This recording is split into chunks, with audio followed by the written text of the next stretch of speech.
She walked into that saloon at midnight with $3 in her pocket and a future that had already collapsed. What she didn't know was that the man waiting for her in the shadows would offer her a job no sane woman would take, and a life she'd never thought she deserved. If you want to see how far desperation can carry someone into the unknown, stick with me until the end, and hit that like button and drop a comment telling me what city you're watching from. I want to see just how far this story travels.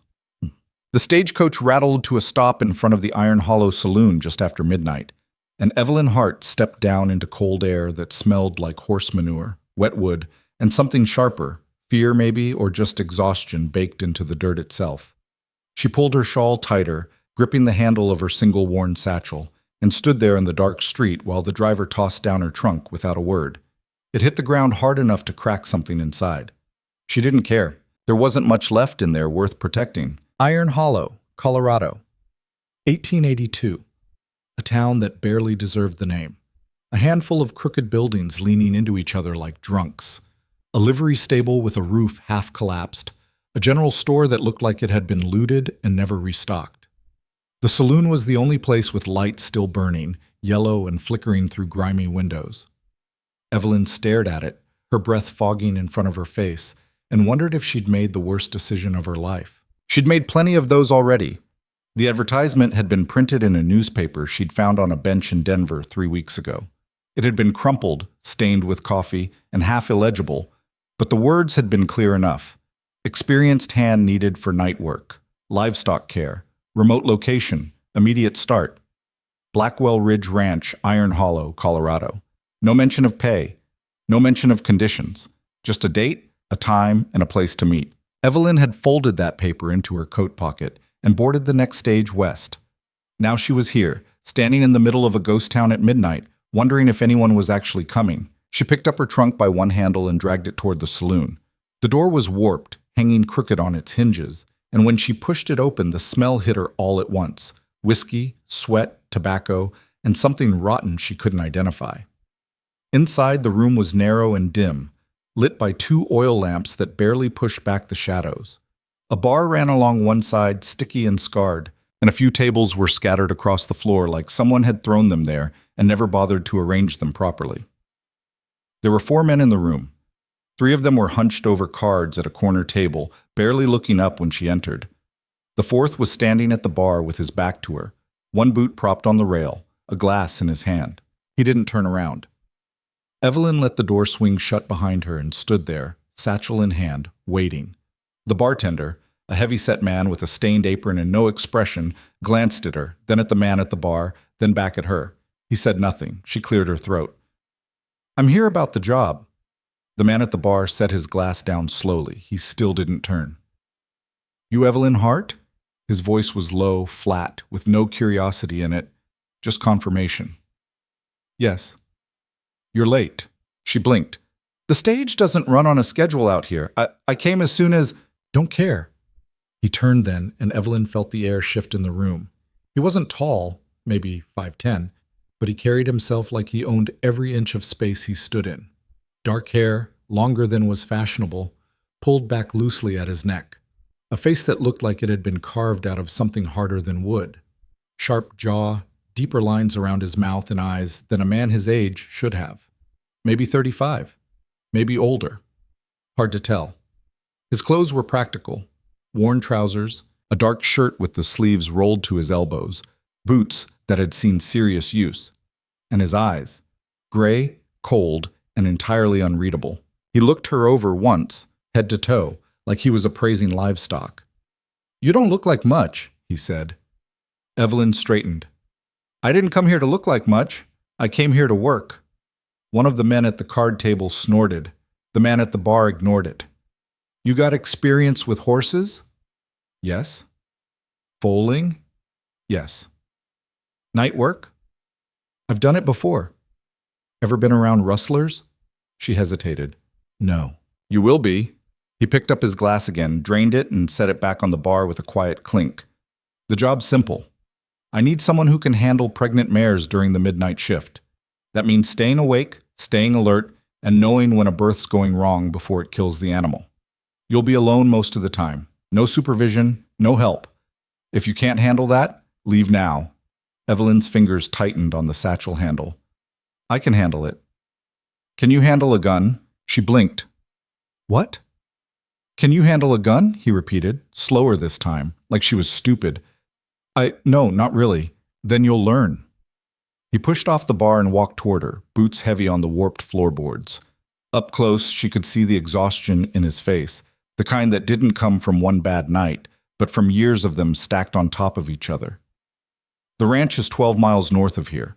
We've got cattle, horses, and more trouble than either of those combined. You'll sleep during the day. You'll work midnight to dawn. You'll eat what the hands eat, sleep in the bunkhouse, and you'll do exactly what I tell you, when I tell you. Understood? Evelyn met his eyes and refused to look away. Understood. He studied her for a long moment, and she had the strangest feeling that he was looking for something, some crack, some weakness, some reason to send her back to wherever she came from. She didn't give him one. Finally, he nodded. Name's Rowan Blackwell. I own Blackwell Ridge Ranch. You'll report to me and only me. If you've got a problem, you bring it to me. If you've got a question, you bring it to me. If you screw up, you answer to me. Are we clear? Yes. Good. He turned toward the door, then stopped and glanced back at her. One more thing. If you're here because you've got nowhere else to go, that's fine. Half the people on this frontier are running from something. But if you're here because you think this is going to be easy work for easy money, you're wrong. You'll be gone by sunrise, so decide now. Evelyn's throat tightened. She thought about the $3 in her pocket, the letter she'd burned before leaving Denver, the empty house she'd locked behind her and never looked back at, the silence that had swallowed her whole after everything fell apart. She lifted her chin. I'm not going anywhere. Rowan Blackwell's expression didn't change. He just nodded once, short and final, and walked out the door. Evelyn followed. Monon. The ranch was worse than she'd imagined. They rode in silence through the dark, Rowan on a black gelding and Evelyn on a gray mare he'd pulled from the livery without asking if she could ride. She could, barely, but the mare was stubborn and kept pulling toward the left, and by the time they reached the ranch her hands were cramping and her thighs were already sore. Blackwell Ridge sat in a wide, shallow valley surrounded by low hills and scrub pine. Even in the dark, Evelyn could see the roughness of it, fences that needed mending, a barn with a sagging roof, a main house that looked like it had been built in pieces over the years and never quite finished. There were 3 bunkhouses, low and identical, and a corral that held maybe 20 horses, all of them restless and shifting in the cold. Rowan dismounted and led his horse toward the barn without waiting for her. Evelyn slid down awkwardly, her boots hitting the dirt hard, and followed. Inside, the barn was warmer, thick with the smell of hay and animal heat. Stalls lined both sides, most of them occupied. Rowan walked to the far end and stopped in front of a stall where a chestnut mare stood with her head low, breathing slowly. This is Copper, he said. She's due in 2 weeks, maybe less. You'll check on her every hour. If she starts showing signs of distress, sweating, pacing, lying down and getting up repeatedly, you come get me immediately. Understood? Evelyn stepped closer, her eyes adjusting to the dim light. The mare's belly was swollen, tight, and when Evelyn reached out slowly, Copper didn't flinch. She let Evelyn's hand rest on her neck, warm and steady. I understand, Evelyn said quietly. Rowan watched her for a moment, then turned and walked toward the barn doors. Bunkhouse is the one on the left. You'll share it with 2 other hands, both men. They know you're coming. If they give you trouble, tell me. Otherwise, keep to yourself and do your job. Wait, Evelyn called after him. He stopped. What about payment? Rowan didn't turn around. Room, board, and $10 a month. You'll get it at the end of every 30 days, if you last that long. And then he was gone. Evelyn stood there in the barn, alone except for the horses, and felt the weight of it all settle over her like a blanket she couldn't shake off. She was 12 miles from the nearest town, surrounded by strangers, working a job she didn't fully understand, for a man who looked at her like she was one mistake away from being thrown out. She thought about the life she'd left behind, the house in Pennsylvania, the marriage that had lasted 3 years before her husband died of fever, the debts he'd left her with, the creditors who'd taken everything, the quiet, suffocating shame of being a widow with no family, no money, and no future. She thought about the moment she'd stood in that empty house, holding the last of her belongings in a single bag, and realized she had two choices: stay and disappear, or leave and become someone else. She'd chosen to leave. Now, standing in this cold barn in the middle of nowhere, she wasn't sure if that had been courage or cowardice. But it didn't matter anymore. She picked up her satchel and walked toward the bunkhouse. The bunkhouse smelled like old smoke, unwashed wool, and boot leather. It was a single long room with 6 cots lined up against the walls, a potbelly stove in the center, and a small table near the door. 2 of the cots were occupied. The men lying in them didn't move when she entered, but she could feel them watching. Evelyn chose the cot farthest from both of them, dropped her satchel beside it, and sat down. The mattress was thin, stuffed with straw, and the blanket was scratchy and smelled faintly of mildew. She didn't care. "You the new night hand?" The voice came from the cot nearest the stove. A man sat up slowly, rubbing his face. He was younger than Rowan, maybe mid-20s, with sandy hair and a patchy beard. His eyes were bloodshot. "Yes," Evelyn said. "Name's Charlie." He jerked his thumb toward the other cot. "That's Dutch. He don't talk much." Dutch grunted, but didn't sit up. Charlie scratched his chest and yawned. "Rowan tell you what you're in for? He told me enough." "Yeah?" Charlie grinned, but it wasn't friendly. "Did he tell you about the rustlers? The ones who hit us 2 weeks back and made off with 15 head of cattle?" Evelyn's stomach tightened. "No, didn't think so." Charlie lay back down and pulled his blanket up. "Well, welcome to Blackwell Ridge, lady. Hope you're good with a shovel, 'cause we're going to be burying something soon." He rolled over, facing the wall, and said nothing else. Evelyn sat there in the dark, listening to the wind rattle the bunkhouse walls, and tried not to think about what she'd gotten herself into. She didn't sleep. At 11:30, she got up, pulled on her coat, and walked back to the barn. The moon was high and bright, casting long shadows across the ranch. Everything was still. Too still. Evelyn felt the hairs on the back of her neck prickle as she pushed open the barn doors and stepped inside. Copper was standing in her stall, head low, breathing steady. Evelyn moved quietly down the aisle, checking each stall as she passed. Most of the mares were resting. A few lifted their heads to watch her.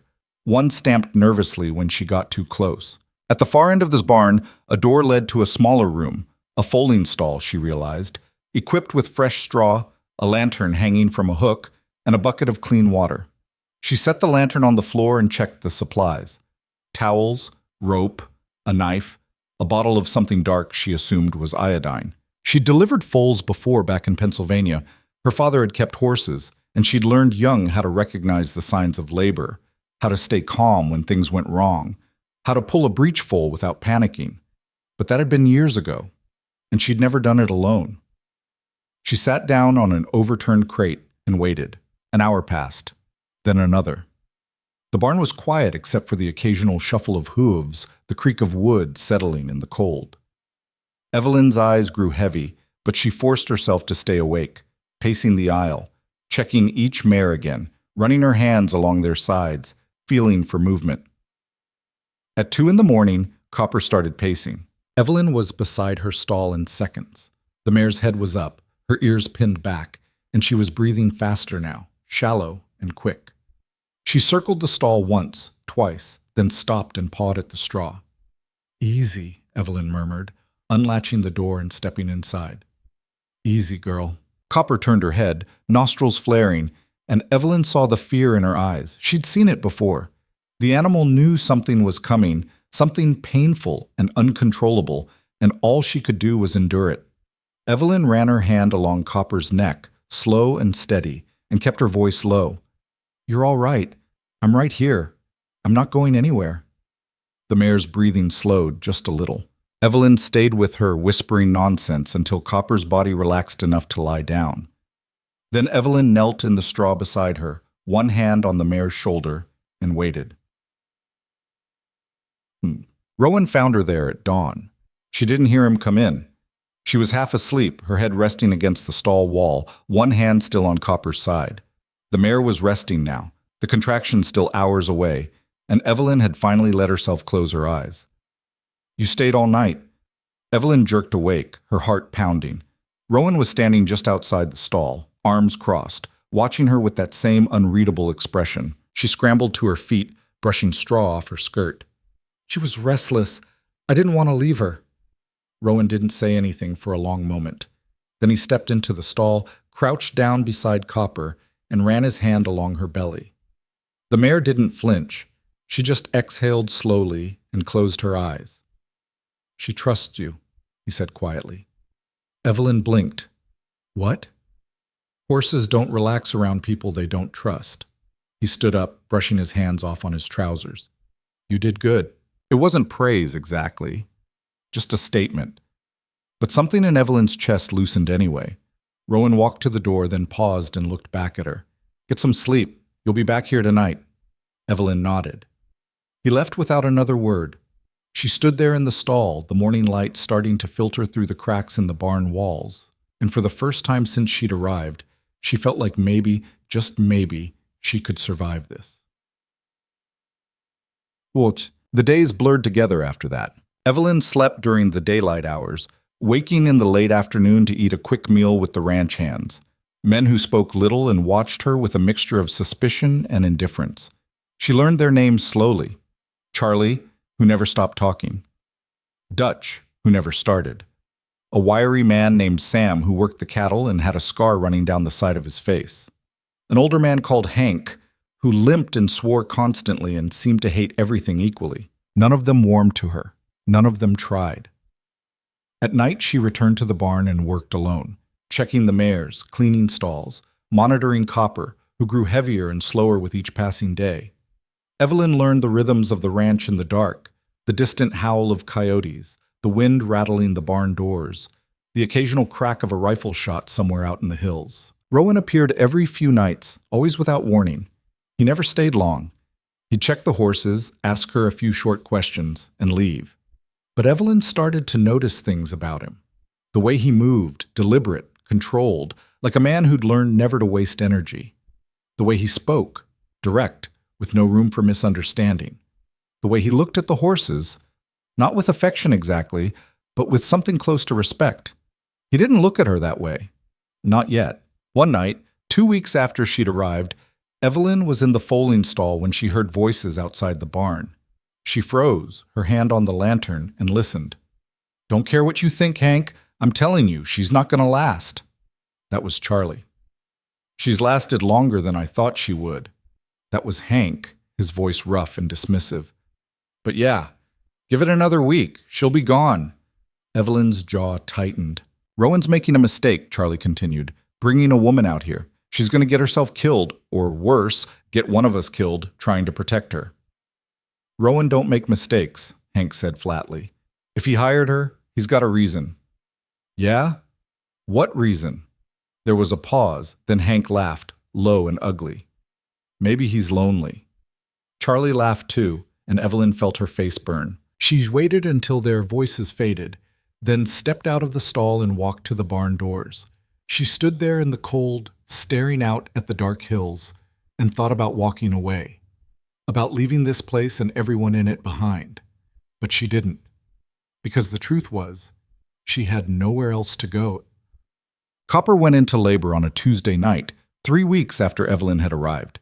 Evelyn had been dozing on the crate in the foaling stall when the mare's breathing changed. She was on her feet in seconds, moving to Copper's side, her hands steady despite the rush of adrenaline. The mare was lying on her side now, her body tense, her breathing sharp and rapid. All right, Evelyn murmured, kneeling in the straw. All right, girl, let's do this. She'd seen enough births to know when things were going right. The contractions were strong, regular. Copper's water broke, clear and normal.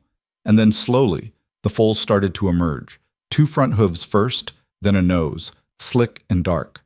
Evelyn's heart pounded as she watched, her hands ready but not interfering. The mare was doing the work.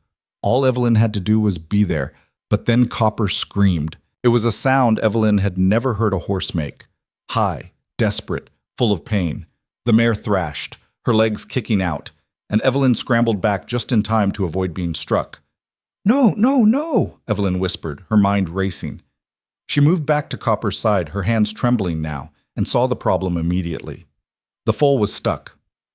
One shoulder caught, the body twisted at an angle that wouldn't let it pass. If she didn't do something, both of them would die. Evelyn didn't think. She grabbed the towels, soaked them in water, and wrapped them around the foal's front legs. Then she braced herself, planted her feet in the straw, and pulled. Copper screamed again. Evelyn pulled harder, her muscles straining, sweat running down her face despite the cold. The foal shifted, just a little, and Evelyn adjusted her grip and pulled again. And then, all at once, the foal slid free. Evelyn fell backward into the straw, gasping for breath. The foal lay still, slick and motionless. And for one horrible moment, Evelyn thought she'd been too late. Then it twitched. She scrambled forward, grabbed the towel, and wiped the foal's nose and mouth, clearing the membrane away. The foal coughed, a wet, rattling sound, and then took its first breath. Evelyn sat back, her hands shaking, and watched as Copper lifted her head and turned to look at her baby. The mare nickered, low and soft, and the foal responded with a faint, wavering whinny. Evelyn's vision blurred. She wiped her eyes quickly, angry at herself for the tears, and stood up on shaking legs. She'd done it. She'd saved them both.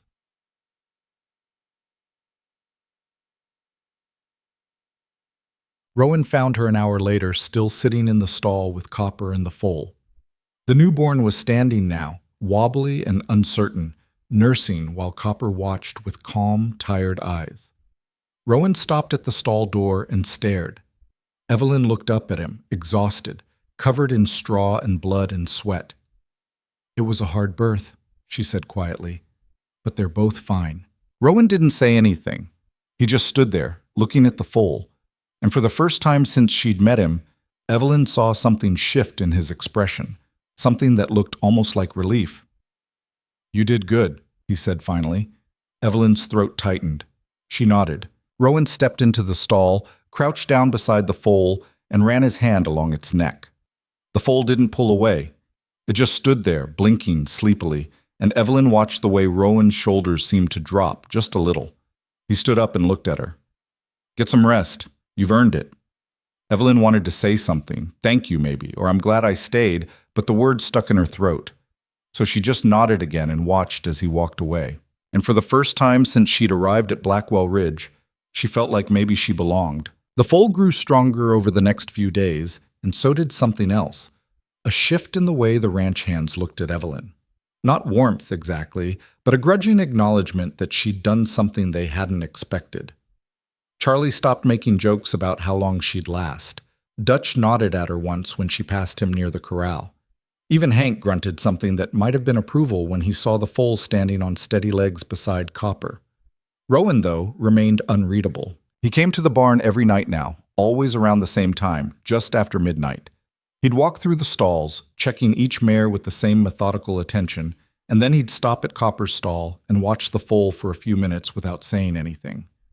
Evelyn learned not to interrupt. She'd keep working, mucking stalls or refilling water buckets, and pretend she wasn't paying attention to him. But she always was.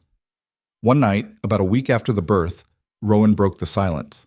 "You ever name a horse before?" Evelyn looked up from the bucket she was scrubbing. Rowan was standing at Copper's stall, one hand resting on the door, his eyes on the foal. "A few times," she said carefully. "Why?" "This one needs a name." He glanced at her. "You delivered her. You pick." Evelyn set the bucket down and walked over to the stall. The foal was lying in the straw, her coat already starting to show hints of the same chestnut color as her mother.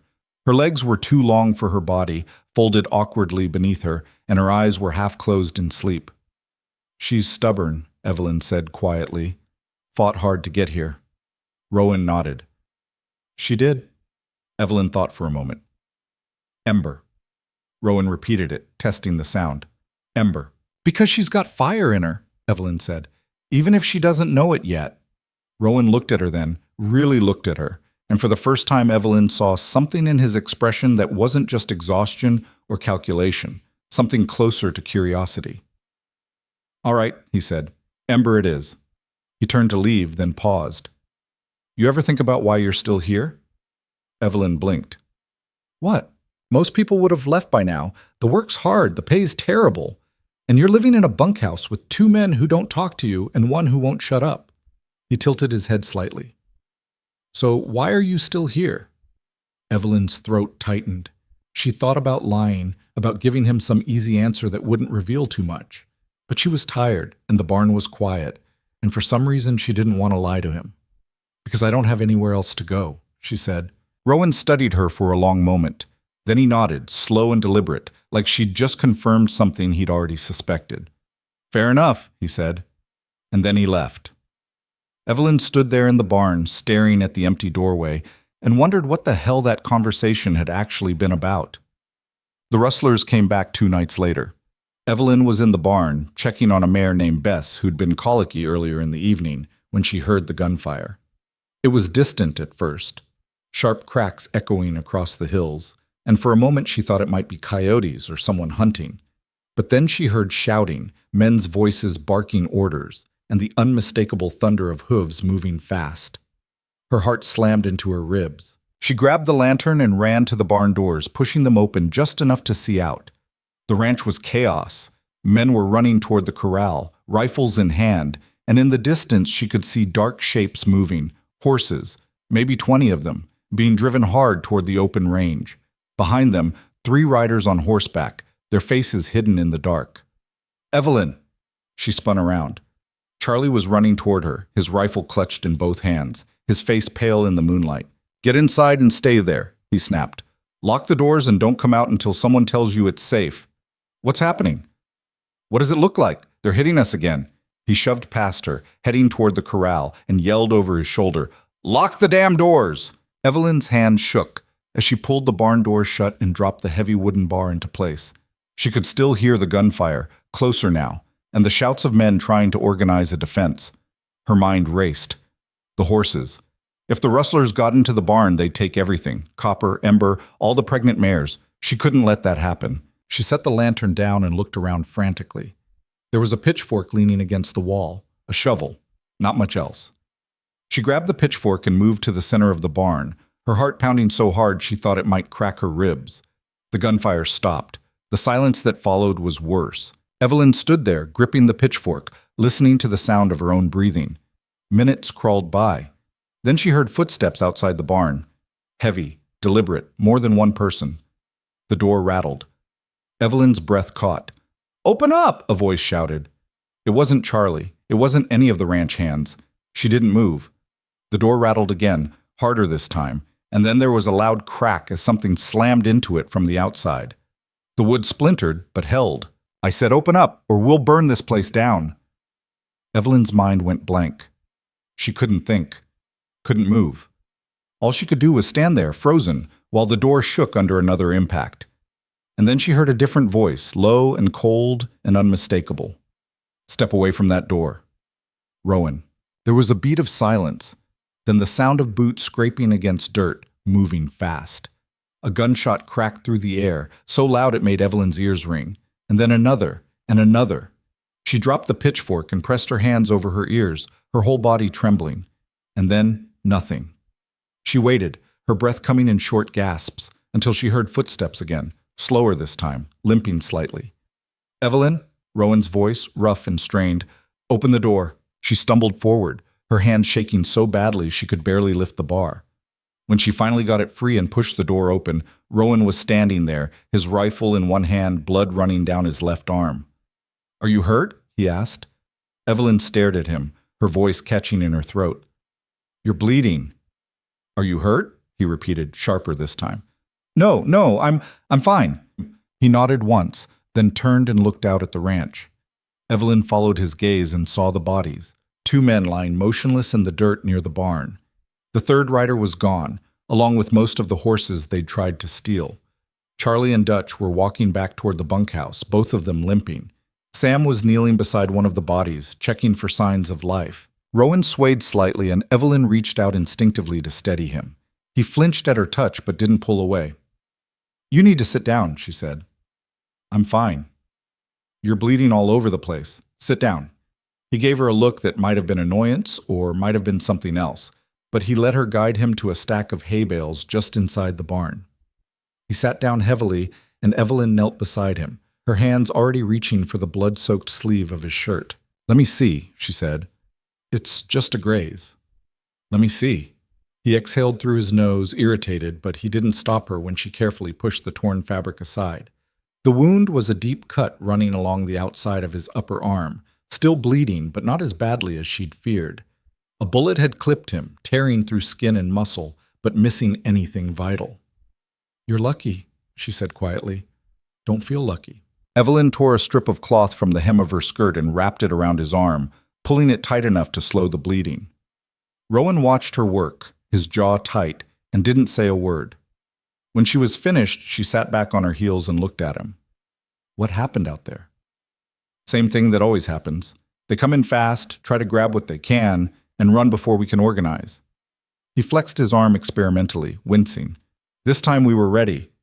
You killed 2 of them." "Yeah." "And the third?" "Got away." His voice was flat, emotionless. "He'll be back." Evelyn's stomach twisted. "How do you know?" "Because they always come back." He stood up slowly, testing his balance, and picked up his rifle. "Get some rest. I'll have Sam watch the barn tonight." "I can get some rest, Evelyn."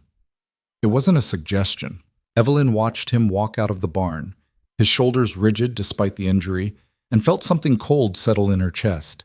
This wasn't just a ranch. It was a war zone, and she was right in the middle of it. She didn't sleep that night. She went back to the bunkhouse, but every time she closed her eyes, she saw the bodies in the dirt, heard the crack of gunfire, felt the weight of the pitchfork in her hands. Charlie and Dutch were already asleep, or pretending to be, and Evelyn lay on her cot staring at the ceiling until dawn broke through the cracks in the walls. When she finally dragged herself out of bed, her whole body ached. She pulled on her coat and walked to the main house, where the ranch hands were gathered around a table, eating a silent breakfast. Hank looked up when she entered, his expression as sour as ever. "You look like hell," he said. "Thanks," Evelyn muttered, pouring herself a cup of coffee from the pot on the stove. Rowan was sitting at the head of the table, his injured arm wrapped in a proper bandage now, his face drawn and tired.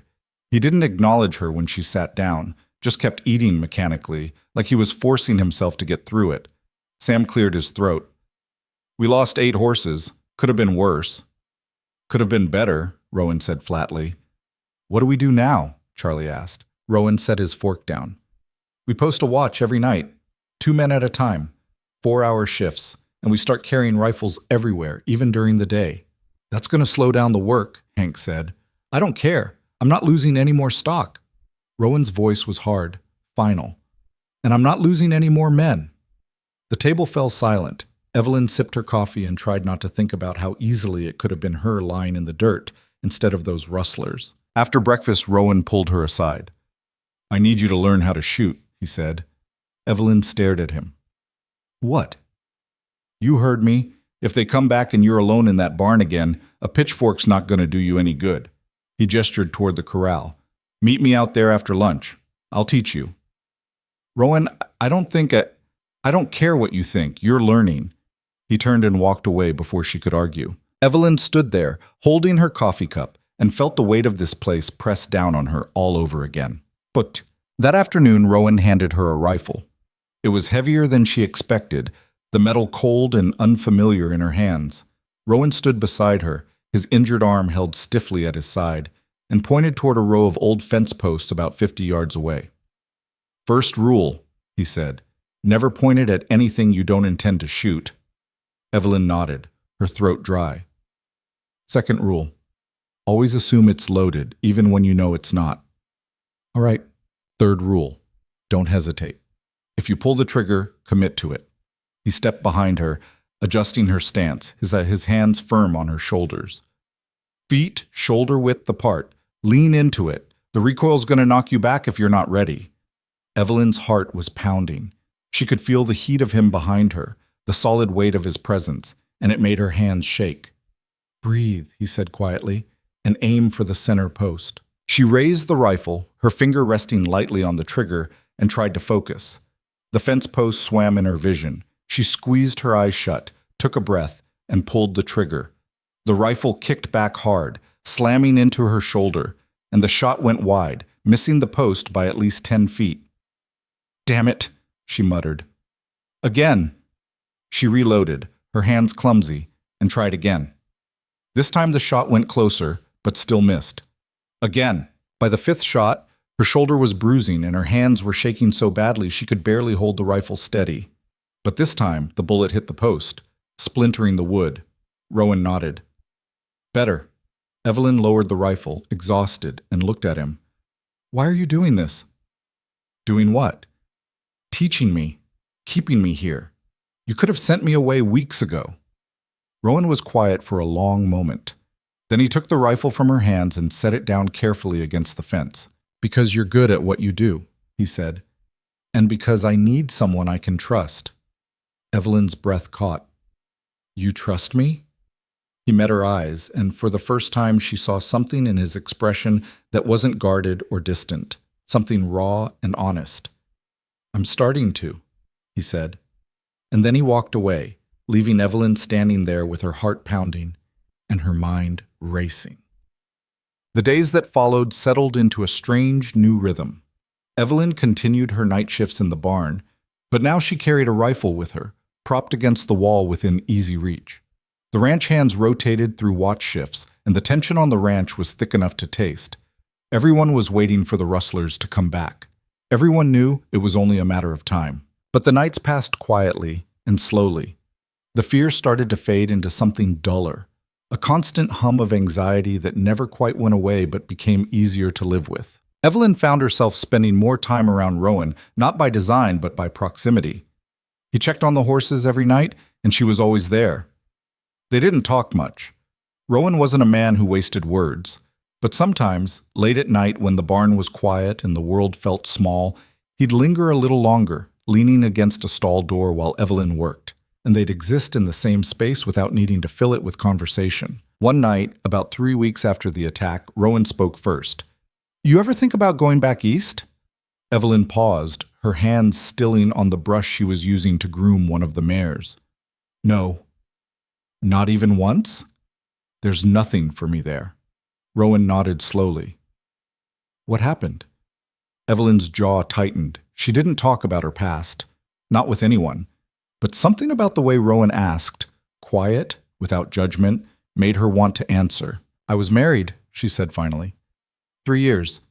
He died of fever, left me with nothing but debts and a house I couldn't afford to keep. She set the brush down and looked at Rowan. The creditors took everything. And when I say everything, I mean it. Furniture, dishes, my mother's jewelry.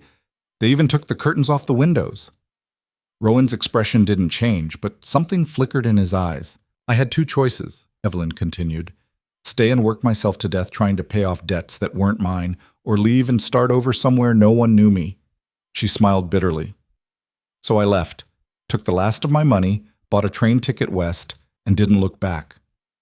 You regret it? No? She picked up the brush again and went back to grooming the mare. I regret marrying a man who couldn't manage money. I regret trusting people who said they'd help and then disappeared. But I don't regret leaving. Rowan was quiet for a long time. Then he said, I get that. Evelyn glanced at him. You ever been married? No. Ever come close? He hesitated. Once. Evelyn waited, but he didn't elaborate. She didn't push. Finally, Rowan straightened up and moved toward the barn doors. Get some rest. I'll finish up here. I'm fine. Evelyn. He looked back at her, his expression softer than usual. Go. She went, but as she walked back to the bunkhouse, she couldn't stop thinking about the way he'd said her name. Bombed. 2 days later, another mare went into labor. This one was younger than Copper, a nervous bay named Daisy who'd never foaled before. Evelyn had been watching her closely for days, and when Daisy started showing signs of distress just after midnight, Evelyn moved her into the foaling stall and sent Charlie to get Rowan. Rowan arrived within minutes, his coat thrown on hastily, his hair loose around his shoulders. He took one look at Daisy and swore under his breath. She's too tense, he said. She's not going to relax enough to push. I know. Evelyn was already beside the mare, her hands moving over Daisy's trembling body, trying to soothe her. She's scared. Can you handle this? Evelyn met his eyes. Yes. Rowan nodded and stepped back, giving her space. Evelyn focused on Daisy, murmuring soft nonsense, her hands steady despite the fear creeping up her spine. The mare's breathing was too fast, her body rigid, and Evelyn knew that if Daisy didn't calm down soon, the foal would be in danger. She kept talking, kept touching, kept anchoring Daisy to the present moment, the same way she'd done with Copper. And slowly, painfully, Daisy started to relax. The contractions came stronger after that, and within an hour the foal was born, a small, dark colt with white socks and a crooked blaze down his face. He struggled to stand almost immediately, his legs shaking but determined, and Daisy turned to nuzzle him with a tenderness that made Evelyn's chest ache. Rowan exhaled long and slow, and Evelyn realized he'd been holding his breath. "You did good," he said quietly. Evelyn wiped her hands on a towel and looked at him. His face was exhausted, lined with stress and something deeper, something that looked like relief mixed with grief. "Are you all right?" she asked. Rowan didn't answer right away. He just stood there, staring at the newborn colt, his hands clenched into fists at his sides. "I lost a foal once," he said finally. "Years ago. Breech birth. I tried to save it, but I didn't know what I was doing. By the time I got help, it was too late." He swallowed hard. "The mare died too." Evelyn's throat tightened. She didn't know what to say. "I built this ranch on my own," Rowan continued, his voice rough. "Every fence, every building, every damn board. And I told myself I'd never lose another animal because I wasn't prepared." He looked at her then, and his eyes were raw. "That's why I hired you. Not because I needed help, because I needed someone who knew what they were doing, someone I could trust to save them when I couldn't." Evelyn's breath caught. She'd known the job was important, but she hadn't realized how much it meant to him, how much weight he'd been carrying alone. "You're not alone anymore," she said quietly. Rowan stared at her, and for a moment she thought he might say something, something real, something unguarded. But then he just nodded, turned, and walked out of the barn. Evelyn stood there in the stall, surrounded by the quiet breathing of horses and the soft sounds of the newborn colt finding his footing, and felt something shift inside her. She wasn't just working here anymore. She was starting to care. The next week passed without incident. The ranch settled into an uneasy peace, and Evelyn found herself falling into a routine that felt almost comfortable. She worked her shifts, tended the horses, practiced shooting with Rowan twice more, and slowly, so slowly she almost didn't notice, the walls between them started to come down. Rowan began staying longer in the barn, not just to check the horses, but to talk. He asked her questions about her life before the ranch, about her family, about the things she missed from the East. And in return, he told her things too. Small things at first. The way he'd bought this land with money he'd saved for 10 years working cattle drives. The way he'd built the main house himself, one room at a time. The way he'd spent the first winter alone, nearly freezing to death because he didn't know how to properly insulate the walls. Evelyn learned that Rowan Blackwell wasn't just a hard man. He was a lonely one. And she understood that because she was lonely too. One night, after a particularly difficult foaling that had taken hours and left both of them exhausted, Rowan sat down on a hay bale and looked at her. "You ever think about staying?" he asked. Evelyn paused, her hand stilling on the rope she was coiling. "Staying where?" "Here, at the ranch." She looked at him confused. "I already am staying. I mean permanently." Rowan's voice was careful, measured. "Not just as a hired hand, as something more." Evelyn's heart skipped. "What are you asking?" Rowan stood up, closing the distance between them, and for the first time she saw uncertainty in his eyes. "I'm asking if you'd consider making this your home," he said. "Not because you don't have anywhere else to go, but because you want to." Evelyn stared at him, her mind racing. She thought about the life she'd left behind, the empty house, the debts, the suffocating loneliness.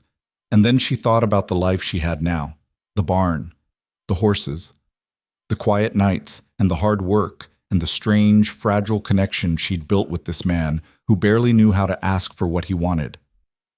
"I don't know," she said honestly. Rowan nodded, like he'd expected that answer. "That's fair." He turned to leave, but Evelyn reached out and caught his arm. "Ask me again later," she said. "When I'm sure." Rowan looked down at her hand on his arm, then back up at her face. And for the first time since she'd met him, he smiled. It was small, barely there, but it was real. "All right," he said. "I will." and Evelyn believed him. The question hung between them for days after that, unspoken but present, like the smell of rain before a storm. Evelyn didn't know how to answer it, and Rowan didn't press. They moved around each other carefully, working side by side in the barn, talking less than they had before, but somehow more aware of each other's presence. Evelyn caught herself watching him when he wasn't looking, the way he moved through the stalls with quiet efficiency, the way his hands gentled when he touched the horses, the way exhaustion carved itself deeper into his face with each passing night. She wanted to stay. That was the part that scared her, because wanting something meant it could be taken away. 3 weeks after Rowan had asked his question, the rustlers came back. It was a Tuesday night, cold and moonless, the kind of dark that swallowed sound and made every shadow feel dangerous. Evelyn was in the barn with a mare named Clover, who'd been showing early signs of colic. She'd been there for hours, walking the mare in slow circles to keep her moving, checking her vitals, waiting for the cramping to ease. Clover was finally starting to settle when Evelyn heard it, the low rumble of hooves in the distance, moving fast. Her stomach dropped. She left Clover in the stall and ran to the barn doors, pressing her ear against the wood. The sound was getting closer. Not just a few horses this time. More. A lot more. She grabbed the rifle Rowan had given her and moved to the center of the barn, her heart slamming against her ribs. The last time the rustlers had come, they'd tried to break in. This time, she wasn't going to wait for them to get that far. She heard shouts outside, men's voices, rough and urgent, then gunfire, sharp and scattered. The ranch was under attack again, but this time it sounded bigger, more organized. Evelyn's hand shook as she checked the rifle, making sure it was loaded. She positioned herself behind a stack of hay bales where she could see the doors but stay hidden. The barn doors rattled. Evelyn raised the rifle, her finger resting on the trigger. The doors burst open. 3 men stumbled inside, their faces shadowed, their hands empty of weapons. For a moment, Evelyn thought they were ranch hands fleeing the fight, but then she saw the way they moved, frantic, hunted, and realized they weren't attackers. They were running from something. One of them spotted her and froze. "Don't shoot!" Evelyn kept the rifle trained on him. "Who are you?" "We work for Henderson," the man gasped, his chest heaving. "The ranch 5 miles south. Rustlers hit us tonight. Burned half our buildings. We barely got out." Evelyn's mind raced.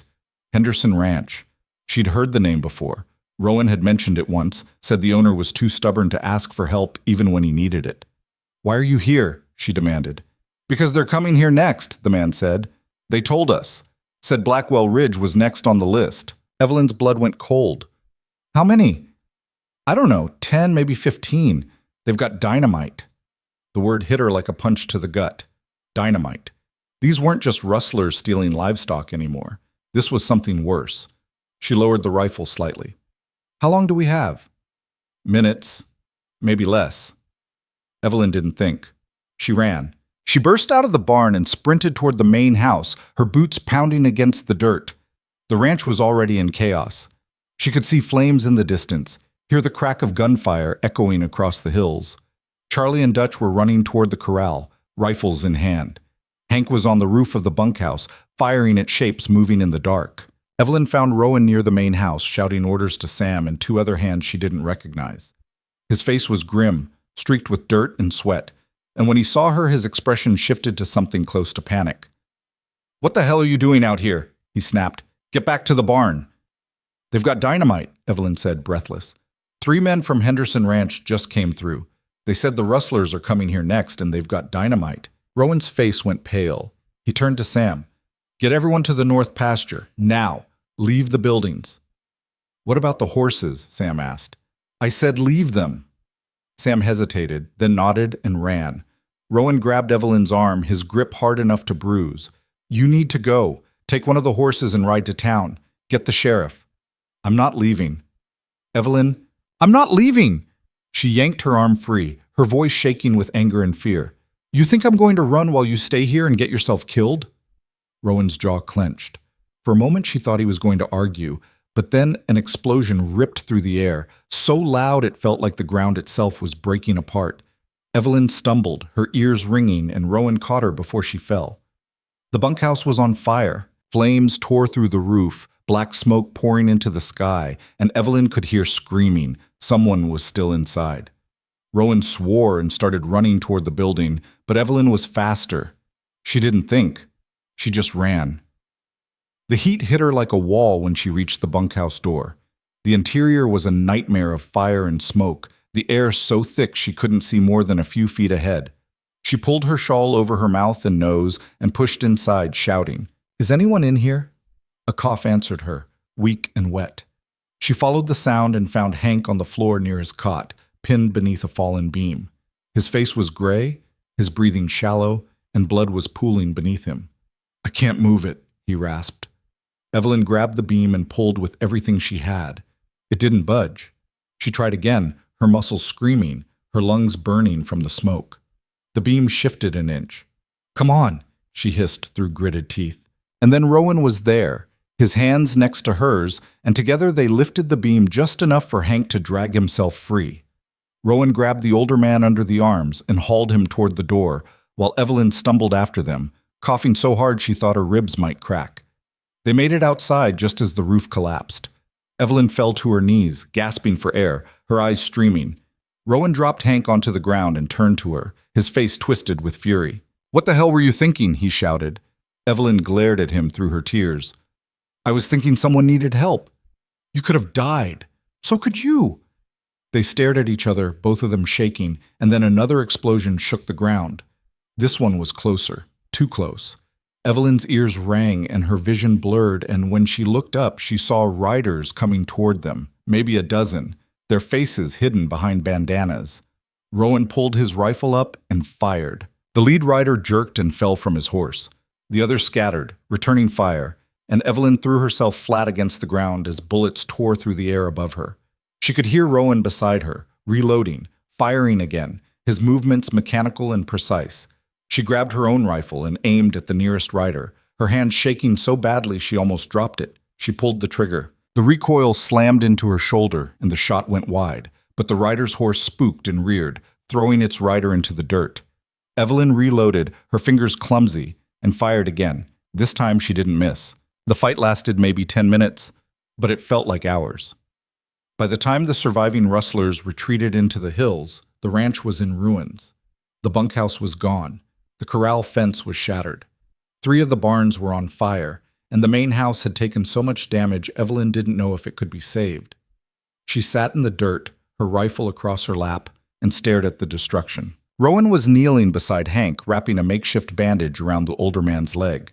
Charlie and Dutch were checking the other hands for injuries. Sam was trying to put out the fires with buckets of water that did nothing against the flames.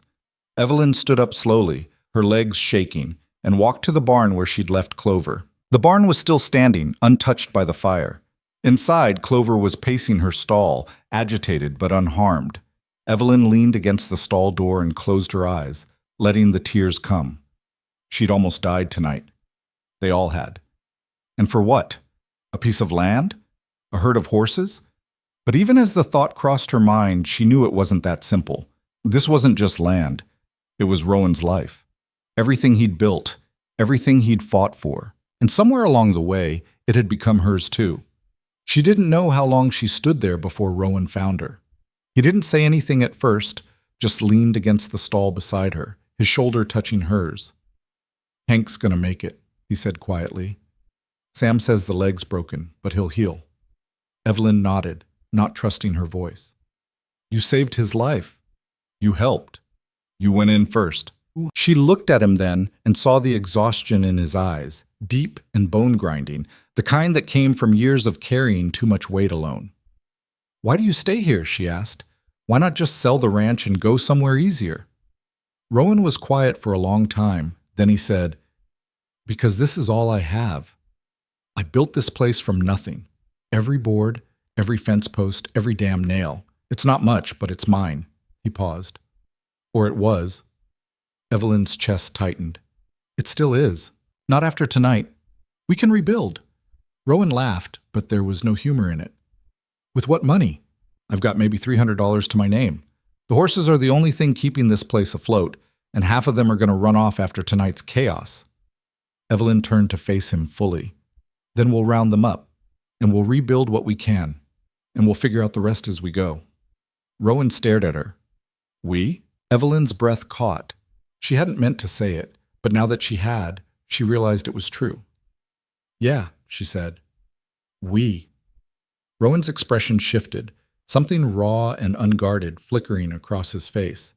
He reached out slowly, like he was afraid she might pull away, and brushed a strand of soot-streaked hair back from her face.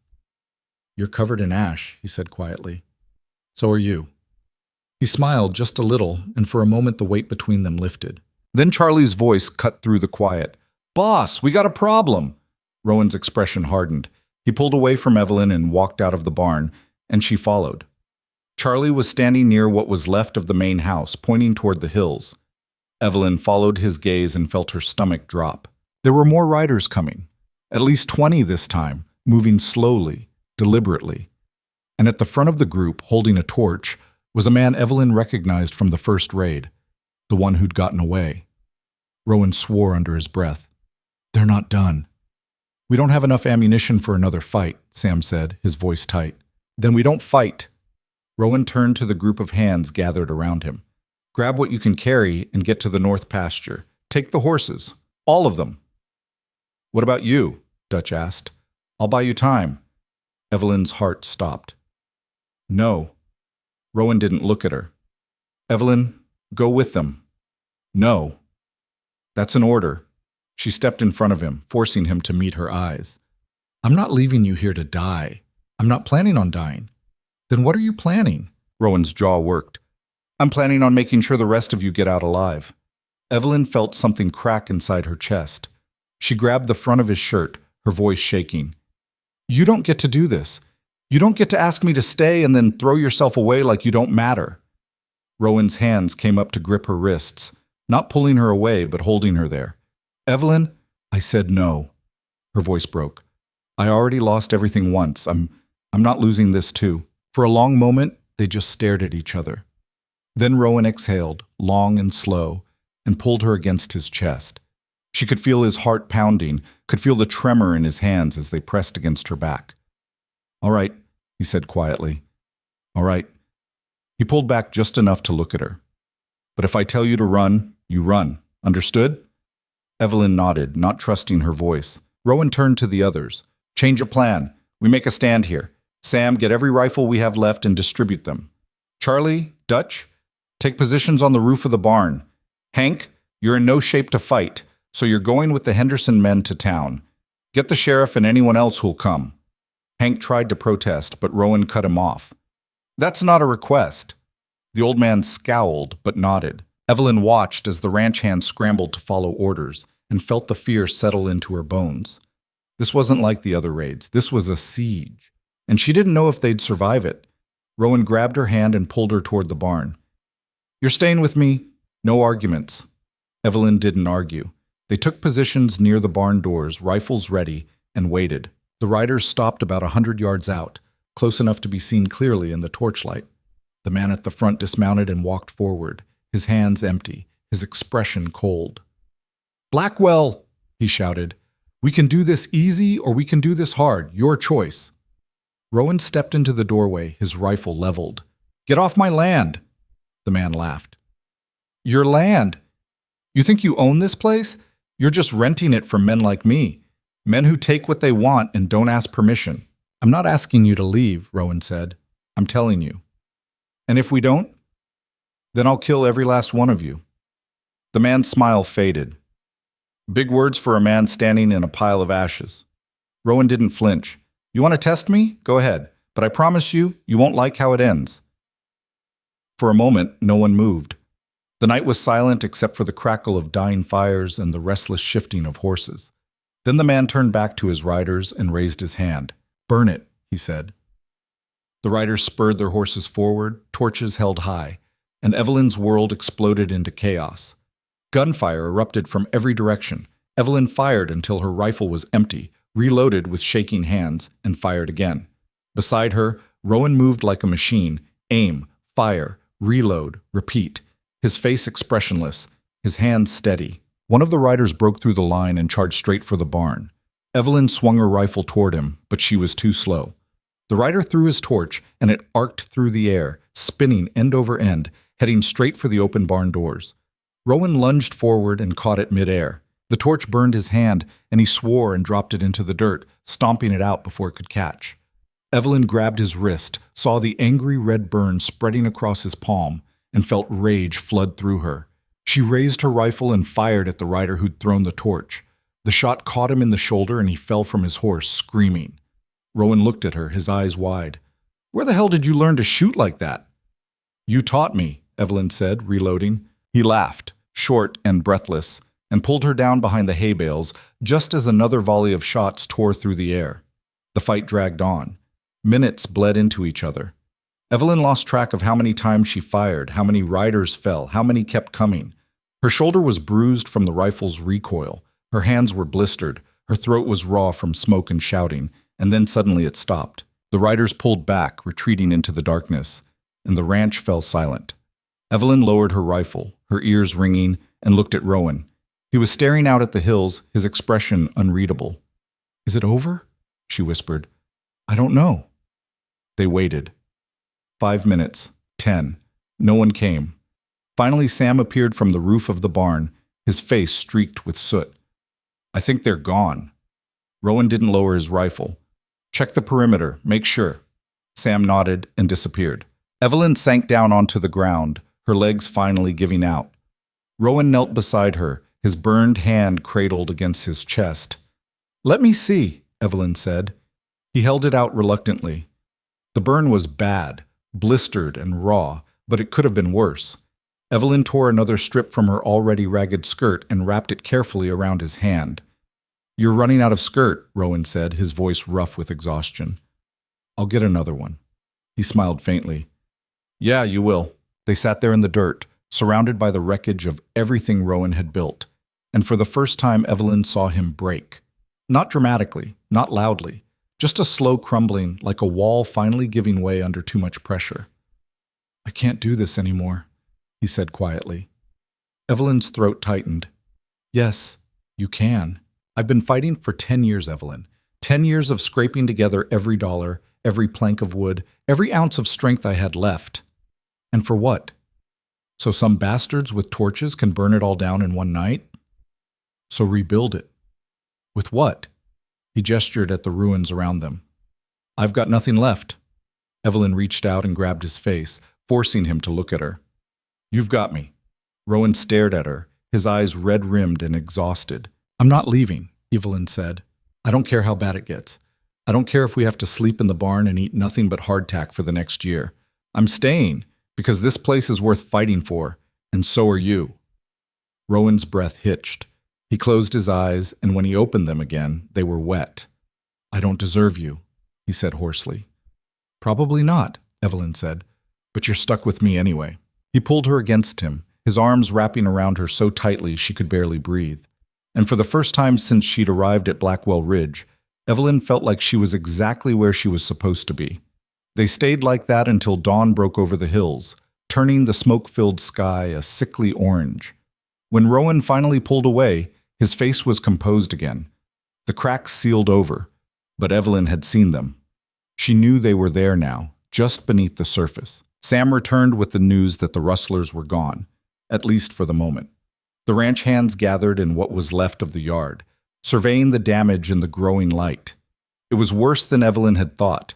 The bunkhouse was completely destroyed, nothing left but charred beams and ash. 2 of the smaller barns had collapsed. The main house had a gaping hole in the roof, and most of the windows were shattered.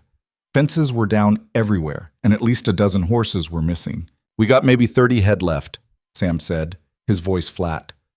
"The rest either ran off or got stolen." Rowan stood in the center of the destruction, his burned hand wrapped in Evelyn's makeshift bandage, and said nothing. Charlie kicked at a piece of scorched wood. "What do we do now?" No one answered. The question hung in the air like the smoke still drifting across the ranch. Finally, Rowan spoke. "We round up what horses we can find. We patch the barn that's still standing, and we figure out how to make it through the winter." "With what money?" Dutch asked. And it wasn't a challenge, just genuine confusion. "I don't know yet," Rowan said. "But standing here feeling sorry for ourselves isn't going to fix anything." He walked toward the surviving barn without waiting for a response, and after a moment the others followed. Evelyn watched him go, then looked down at her hands. They were covered in soot and blood, some of it hers, some of it not. Her dress was ruined, torn, and burned in a dozen places.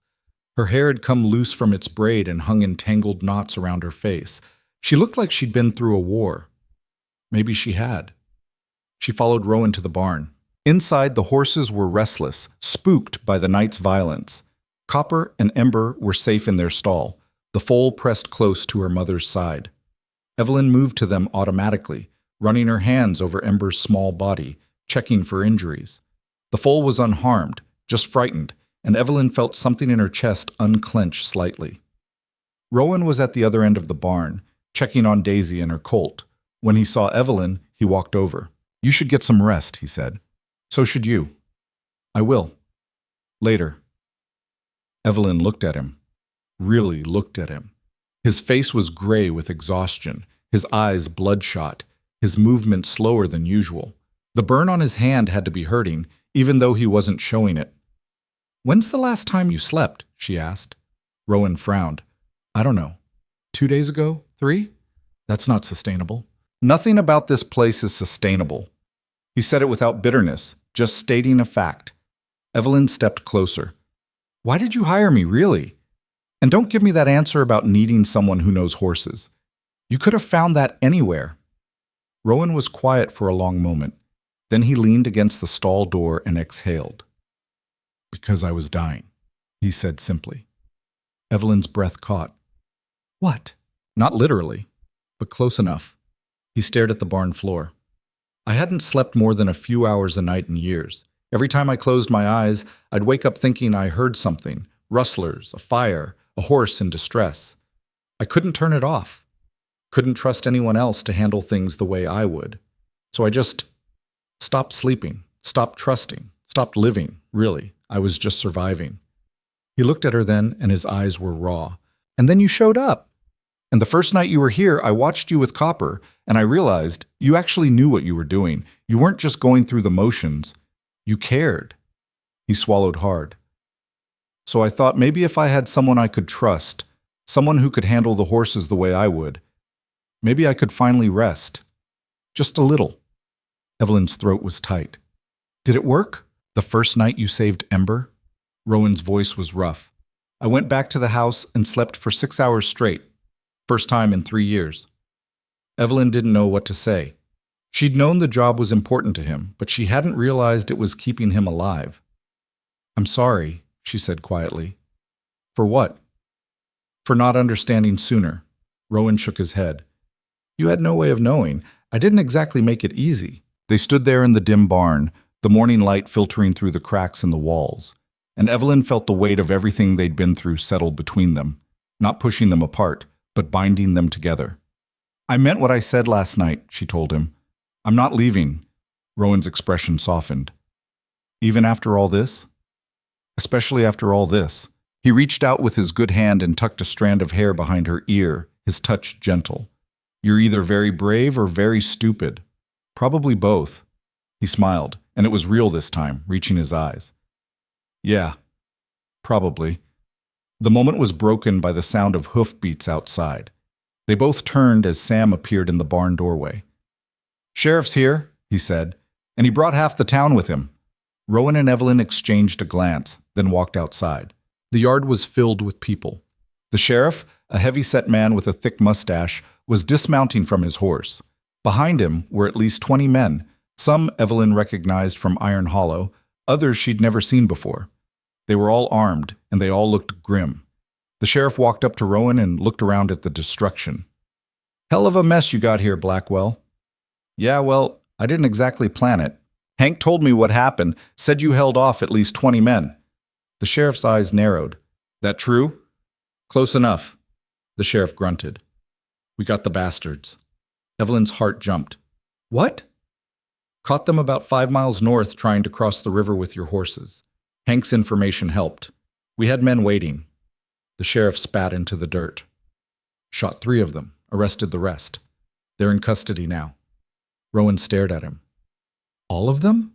"Every last one." The sheriff pulled a folded piece of paper from his coat. Found this on the leader. Thought you might want to see it. Rowan took the paper and unfolded it. Evelyn moved closer to read over his shoulder. It was a letter, written in neat handwriting, laying out a plan to systematically raid every ranch in the area, steal their livestock, and drive them out of business. At the bottom was a signature she didn't recognize, and a name that made her blood run cold. Thomas Garrett, Rowan read aloud. Son of a bitch. You know him? The sheriff asked. Yeah, he owned the land next to mine about 5 years back. Tried to buy me out. When I wouldn't sell, he threatened me. Said he'd make sure I regretted it. Rowan's jaw clenched. Looks like he meant it. The sheriff took the letter back. Well, he's going to jail now. Him and his whole crew. We've got enough evidence to hang them all. Rowan didn't look relieved. He just looked tired. What about my horses? He asked. We got most of them back. They're being held at the livery in town until you're ready to collect them. Rowan nodded slowly. Thank you. The sheriff looked around at the gathered men. We came to help rebuild, if you'll have us. Rowan blinked. What? One of the men stepped forward, an older rancher Evelyn vaguely recognized. We all heard what happened here, and we all know it could have been any of us. You held the line when it mattered. Least we can do is help you get back on your feet. Another man spoke up. We brought lumber, tools, whatever you need. Rowan looked at Evelyn, and she saw something in his face she'd never seen before. Hope, tentative and fragile but real. He turned back to the sheriff and the gathered men. I don't have money to pay you. Didn't ask for money, the first rancher said. Just tell us where to start. For a moment, Rowan couldn't speak. Then he cleared his throat and nodded. All right, let's get to work. The next few weeks blurred together in a haze of exhaustion and hard labor. The men from town came every day, bringing supplies and working from dawn until dusk. They rebuilt the bunkhouse first, then started on the main house. Fences went up, roofs were patched. Slowly, painfully, Blackwell Ridge began to take shape again. Evelyn worked alongside them, doing whatever needed doing. She hauled lumber, hammered nails, cooked meals for the workers, and still managed to care for the horses every night. Her hands were covered in blisters and splinters. Her back ached constantly. But she didn't complain. Rowan worked harder than anyone, despite his burned hand. He was everywhere at once, directing the construction, checking the work, making decisions. Evelyn watched him push himself to the edge of collapse and then push further, and she knew he was trying to prove something, to himself, to the men helping him, maybe even to her. One night, about 3 weeks into the rebuilding, Evelyn found him sitting alone on the porch of the half-finished main house. It was late, past midnight, and everyone else had gone to sleep. Rowan was staring out at the dark hills, a bottle of whiskey in his good hand. Evelyn sat down beside him without asking. He didn't look at her, just took a drink and passed her the bottle. She took a small sip, felt the burn in her throat, and handed it back. Can't sleep? She asked. Never can. Even now? With the rustlers caught? Rowan was quiet for a long time. It's not about the rustlers. It's about everything else. Evelyn waited. I keep thinking about what would have happened if you hadn't been here, he said finally. If I'd been alone when they attacked, I wouldn't have made it. I know that. I would have died trying to save the horses, and the ranch would have burned anyway. But I was here, Evelyn said, and you didn't die. This time, he took another drink. But what about the next time something goes wrong? What if there's a drought, a disease? What if I can't protect this place? Then we'll figure it out together. Rowan looked at her. Why do you keep saying that? Why do you keep acting like this is your problem too? Because it is, Evelyn said simply. I chose to stay, remember? That makes it my problem. You could still leave, take your pay, and go somewhere easier. I don't want easy. Evelyn held his gaze. I want this. Even with all the chaos and danger and exhaustion, I want to be here. Rowan's expression cracked. Why? Because for the first time in years, I feel like I matter, like what I do makes a difference, like I'm building something instead of just surviving. She paused. And because She stopped, the words catching in her throat. Because you what? Rowan asked softly. Evelyn took a breath. Because I care about you, more than I probably should. The silence that followed was deafening. Rowan set the bottle down carefully, his hand shaking slightly, and turned to face her fully. Evelyn, you don't have to say anything, she said quickly. I know this complicates things. I know you probably don't feel the same way. But I needed you to know. Rowan's jaw worked. He looked like he was trying to find words and failing. Then, instead of speaking, he reached out and cupped her face with his good hand. I'm no good at this, he said roughly. I don't know how to. I've never. I know, Evelyn whispered. I'm broken, Evelyn. I've got nothing to offer you except hard work and uncertainty and a ranch that's barely holding together. I don't care. You should. Well, I don't. She put her hand over his, pressing it against her cheek. So stop trying to talk me out of this. Rowan stared at her, and then he kissed her. It wasn't gentle or romantic, it was desperate and clumsy, all rough edges and pent-up need. Evelyn kissed him back just as fiercely, her hands fisting in his shirt, pulling him closer. He tasted like whiskey and smoke, and when he finally pulled away, they were both breathing hard. I don't know how to do this, he said again, his forehead pressed against hers. Then we'll figure it out together, Evelyn said. Like everything else. Rowan laughed, short and breathless, and pulled her against him. They sat there on the porch, tangled together, until the sky started to lighten in the east. The ranch continued to take shape. By the end of the second month, the main house was livable again, the bunkhouse was finished, and most of the fences were repaired. The men from town came less frequently now, satisfied that Blackwell Ridge would survive.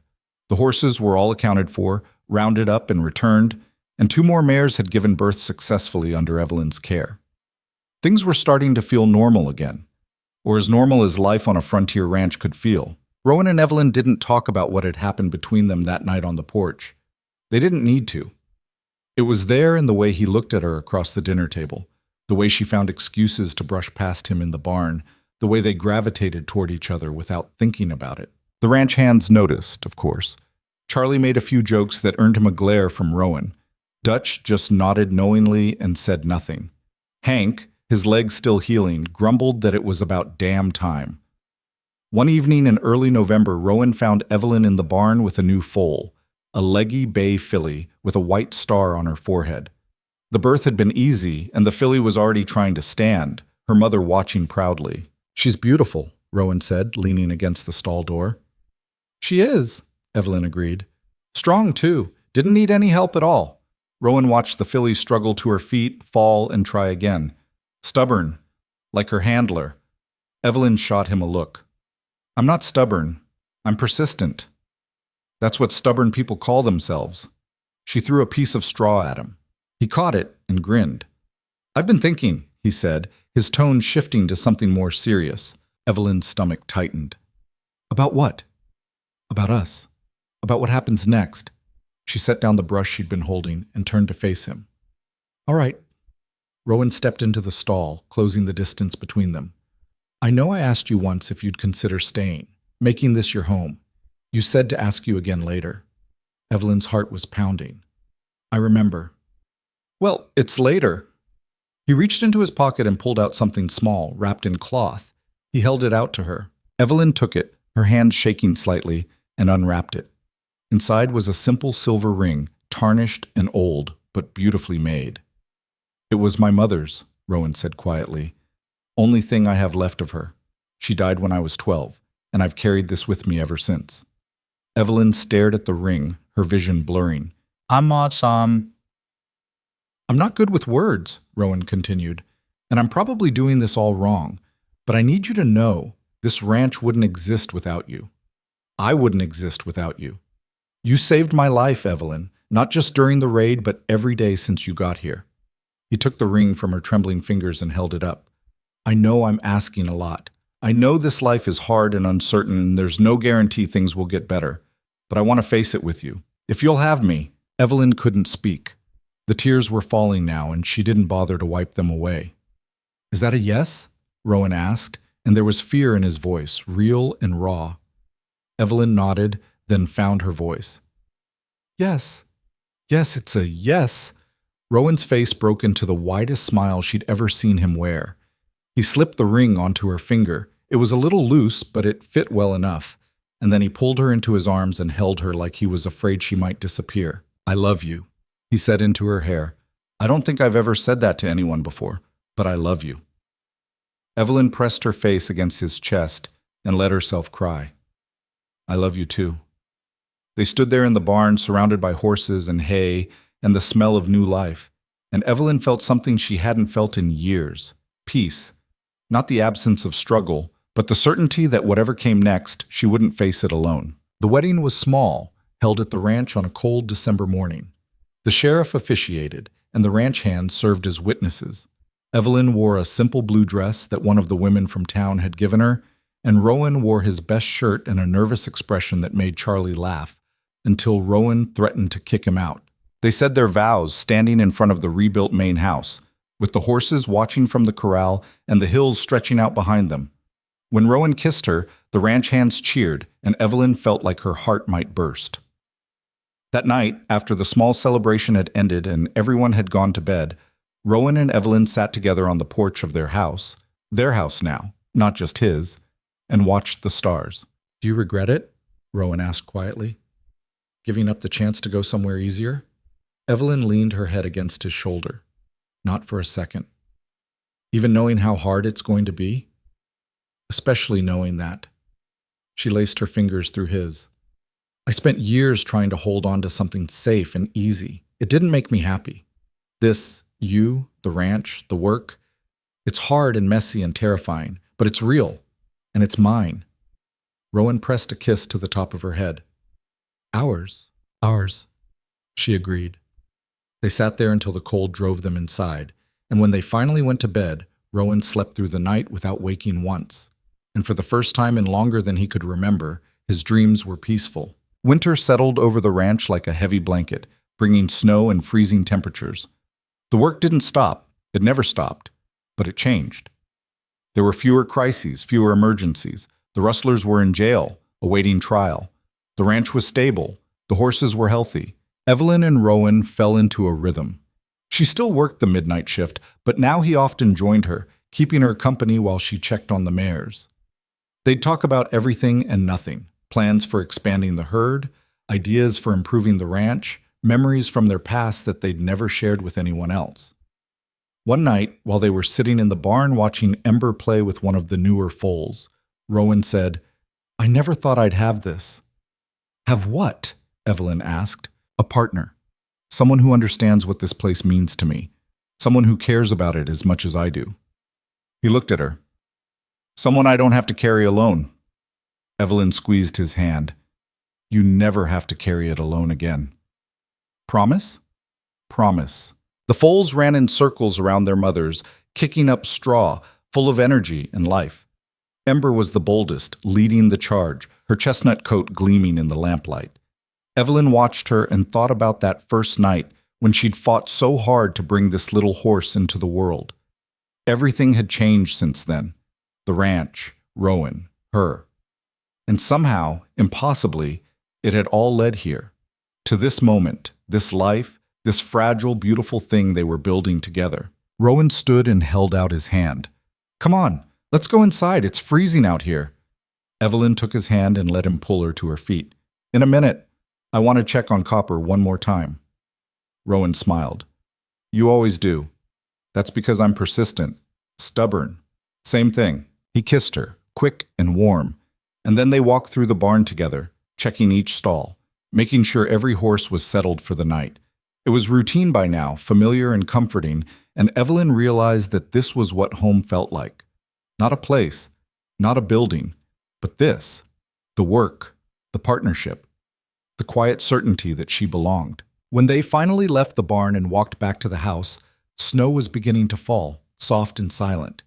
Rowan put his arm around her shoulders, and Evelyn leaned into him, and together they stepped into the warmth of their home. The winter passed slowly, each day bleeding into the next in a blur of frozen mornings and early darkness.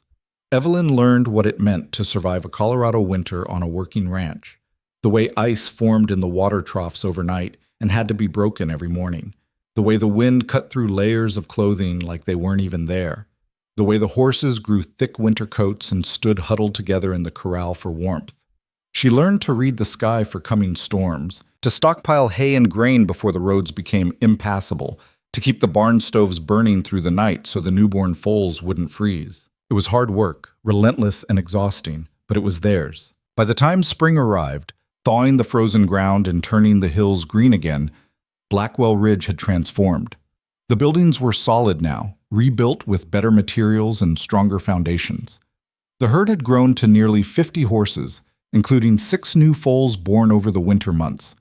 The fences were straight and well-maintained. And the ranch had a reputation. People knew what had happened here, knew that Rowan Blackwell and his wife had held the line against impossible odds, and that meant something in this part of the country. Evelyn still worked the midnight shift, but Rowan had hired 2 new hands to help with the daytime work, which meant he could finally sleep more than a few hours at a time. He still woke sometimes in the middle of the night, old habits dying hard.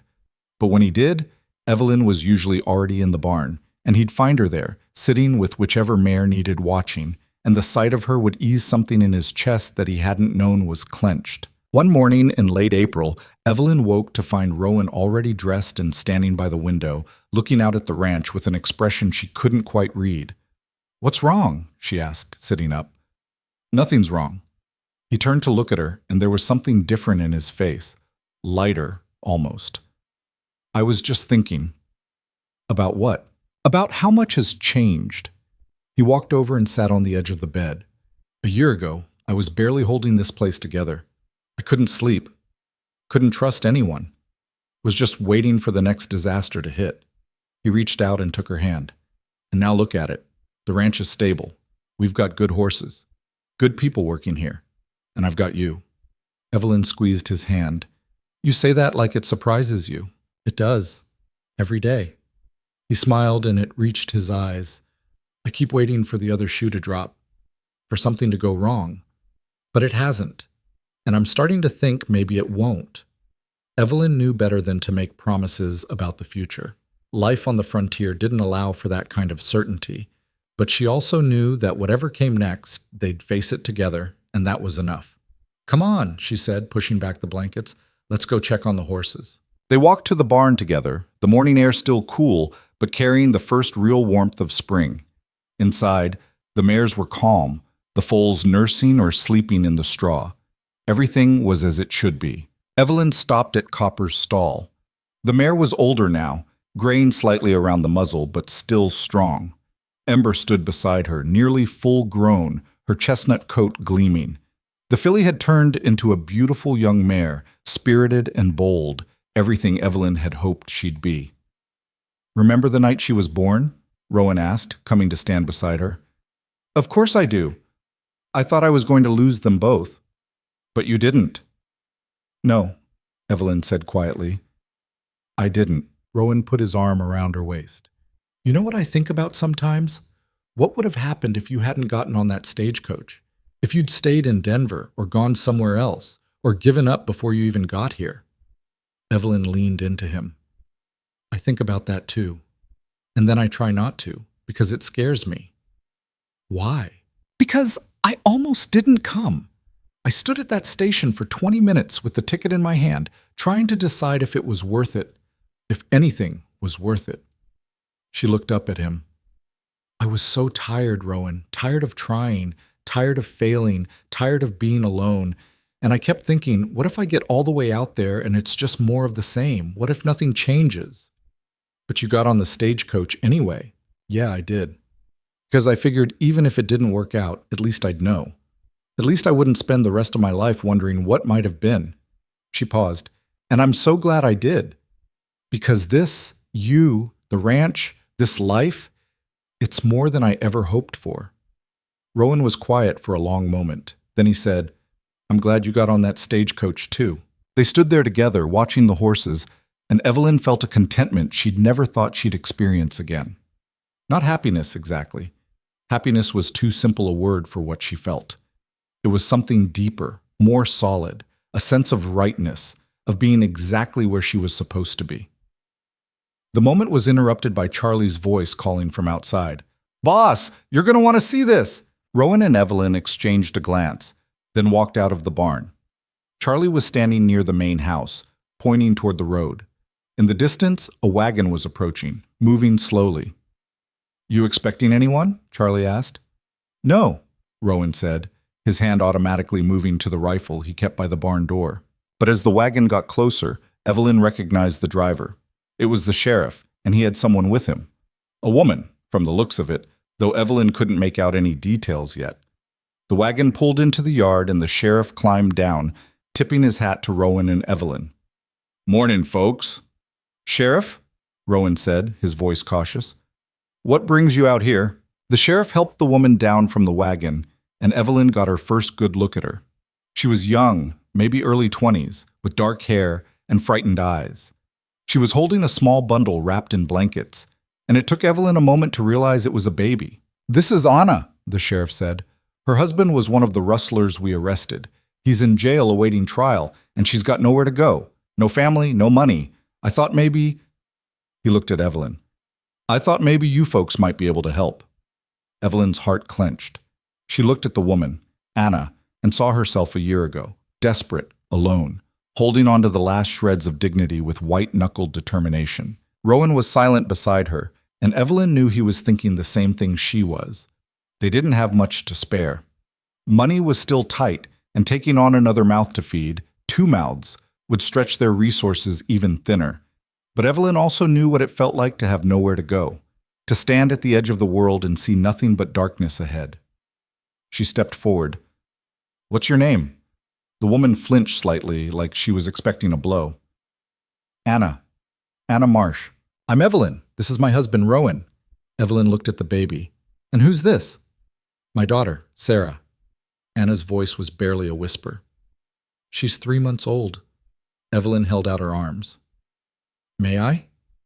Anna hesitated, then carefully handed over the baby. Sarah was tiny, wrapped in threadbare blankets that had been washed so many times they were nearly transparent. But her eyes were bright and alert, and when Evelyn held her, the baby made a soft cooing sound. Evelyn looked at Rowan. His jaw was tight, his expression unreadable, but she saw the moment he made his decision. He exhaled slowly and nodded. "She can stay in the bunkhouse for now," he said. "There's an empty cot, and we'll figure out work for her to do." Anna's eyes filled with tears. I can work. I'm not afraid of hard work. I can cook, clean, help with the horses." "Easy," Evelyn said gently. "You just got here. Let's get you settled first." The sheriff looked relieved. "I appreciate this, Blackwell. I know it's asking a lot." Rowan just nodded, his expression still tight. After the sheriff left, Evelyn took Anna to the bunkhouse and helped her get situated. The baby cried when they tried to put her down, so Evelyn ended up walking with her while Anna unpacked her meager belongings. A few changes of clothes, a hairbrush, and a small wooden rattle that looked homemade. "Thank you," Anna said quietly, not meeting Evelyn's eyes. "I know you don't owe me anything, and I know my husband, what he did—" "Your husband made his choices," Evelyn said. "They're not your responsibility. People don't see it that way. In town, they wouldn't even look at me, called me the rustler's wife, said I must have known what he was doing." Anna's voice cracked. "I didn't. I swear I didn't. He told me he was working cattle drives. I believed him." Evelyn sat down on the cot beside her, still holding the baby. "I believe you." Anna looked at her then, really looked at her, and Evelyn saw the raw gratitude in her eyes. "Why?" "Because I know what it's like to be blamed for someone else's mistakes." Evelyn thought about her dead husband, the debts he'd left her with, the way people had looked at her like she should have known better. "And I know what it's like to need a second chance." Anna wiped her eyes. "I'll work hard. I promise. I won't be a burden." "I know you will." Evelyn stood and handed Sarah back to her mother. "Get some rest. We'll talk more later." That evening, after the day's work was done, Evelyn and Rowan sat on the porch of their house. The sun was setting, painting the sky in shades of orange and pink, and the ranch was quiet except for the distant sound of horses moving in the corral. "You think I made a mistake?" Rowan asked. Evelyn looked at him. "Taking her in?" "Yeah." "No, I think you did the right thing." Rowan was quiet for a moment. "I didn't want to. When the sheriff showed up, my first thought was to say no, to tell him it wasn't my problem." He ran a hand through his hair. "But then I looked at her, and I thought about you, about how you showed up here with nothing, and how easily I could have turned you away." Evelyn's throat tightened. "But you didn't." "No. And it turned out to be the best decision I ever made." He looked at her. "So I figured maybe this is the same thing. Maybe she needs a chance, same as you did." Maybe she does, Evelyn said. Or maybe she'll decide this life isn't for her and leave in a week. Either way, we gave her the option. That's what matters. Rowan nodded slowly. Yeah, I guess it is. Anna didn't leave in a week or a month. She stayed, and she worked harder than anyone Evelyn had ever seen. She cooked meals for the ranch hands, cleaned the bunkhouse and the main house, helped with the laundry, and even started learning to care for the horses.